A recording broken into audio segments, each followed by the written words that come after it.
भीतर जैसा बाहर वैसा देखने को मिल रहा है।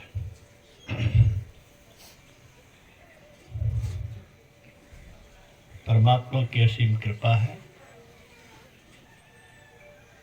किसी को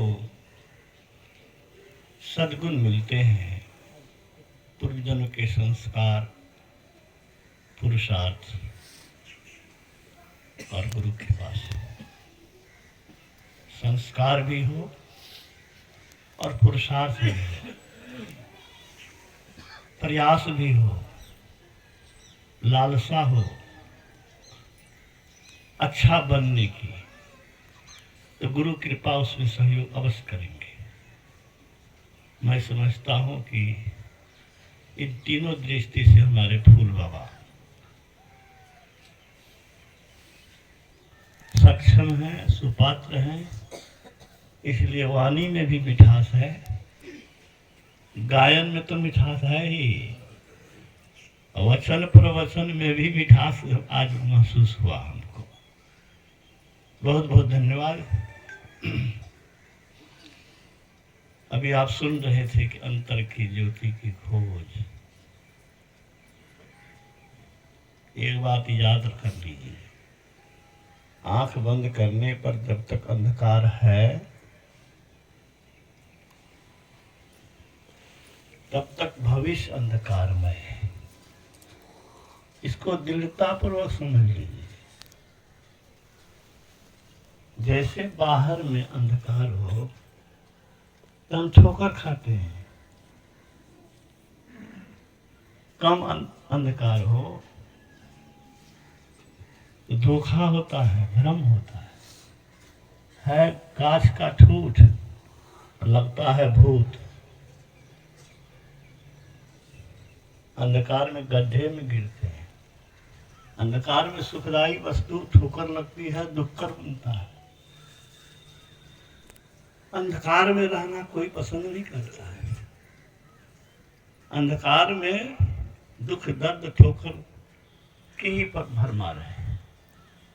ये बाह्य जगत के लिए ही नहीं है, समझे? ये बाहरी जगत के लिए ही नहीं है। अंतर जगत में जब तक अंधकार है तब तक इसी तरह फिसलन है, ठोकर है, दुख दर्द है, दुर्दशा है। ऐसा मत समझो कि करोड़पति, अरबपति, खरबपति, राष्ट्रपति, प्रधानमंत्री कुछ बन गया, उनका कल्याण हो गया, उसका दुखों का अंत हो गया। ऐसा हरगिज नहीं है। बुद्धि विवेक का इस्तेमाल करके हम लोग देख सकते हैं भूत भविष्य वर्तमान, इतिहास पुराण और अनुभव सबके आधार पर सिद्ध होता है कि बाहरी उपलब्धि से कोई भी दुखों से छूट नहीं सकता।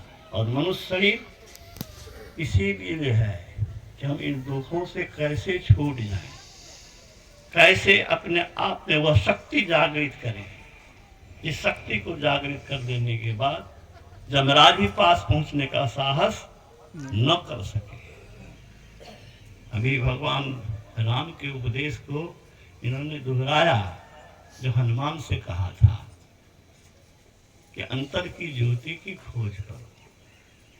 ये नहीं कि तुमने मेरी भक्ति कर ली और तेरा काम पूरा हो गया। अत्यंत यत्नवान होकर अंतर की ज्योति की खोज करो। उसी उद्देश्य में है अशब्दम, अस्पर्शम, अरूपम, अव्ययम तथा अरसम, नित्यम, अगंधवच्चय, अनाम गोत्र, मम रूपम ईदृशम, भजस्व पवनात्मक आरतिहम।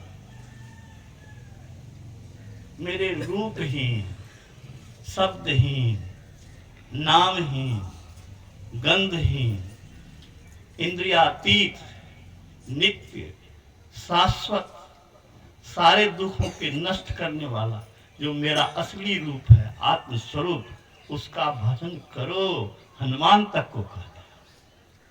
इसकी बड़ी आवश्यकता है।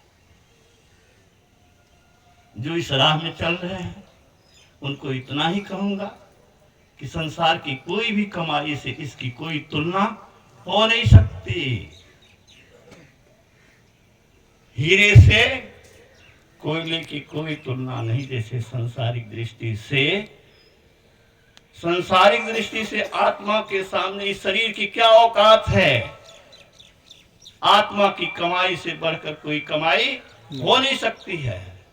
शरीर की सुख की व्यवस्था में लगे रहना और अनंत काल के लिए इस जीव को दुखी, दरिद्र, अभावग्रस्त कारागार में बंदी की तरह जीवन जीने के लिए विवश छोड़ देना आत्मघात है, आत्महत्या है। यही संत मत सिखाता है। समय अधिक नहीं लेना चाहता हूँ, वाणी को विराम देना चाहता हूँ। मुझे भजन भी सुनने का शौक है इनका। अब आगे हमारे पूज्य योगानंद बाबा से हम लोग बात सुने। श्री सद्गुरु महाराज।